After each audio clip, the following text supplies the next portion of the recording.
సూర్యుడు ఆరోగ్యకారకుడు. సూర్యుడు ప్రత్యక్ష దైవం అని కూడా కొందరు అంటూ ఉంటారు.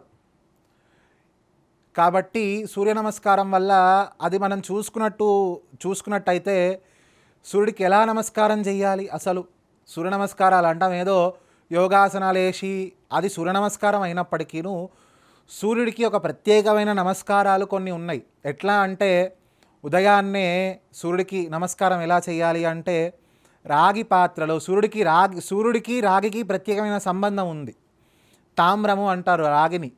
ఆ తామ్ర పాత్రలో జలాన్ని తీసుకొని దాంట్లో యాలకులు కానీ, ఈ ముఖ్యమైనటువంటి విషయం ఏంటంటే ముఖ్యంగా వ్యాపారస్తులకు ఇది బాగా ఉపయోగపడుతుంది. యాలకుల పొడి వేసి సూర్యుడికి 12 సార్లు 12 నామాలు ఉంటాయి.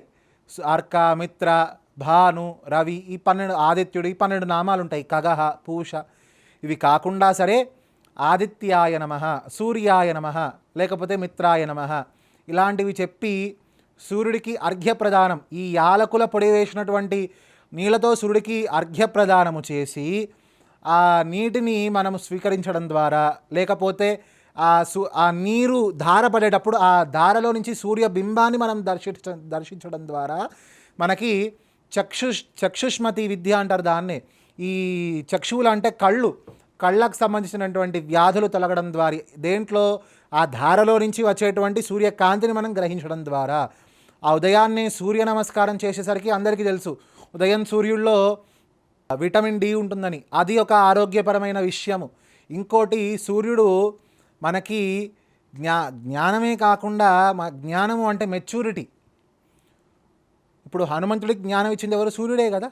కాబట్టి అలా చేయడం ద్వారా మెచ్యూరిటీ లెవెల్స్ అనేవి మనం, సమయస్ఫూర్తి అనేది పెరగడం ద్వారా మంచి జీవన విధానాన్ని మనం అలవాటు చేసుకోగలము. ఆరోగ్య కారకుడు కాబట్టి సూర్య నమస్కారాలు చేయడం ద్వారా ఆరోగ్యం లభిస్తుంది.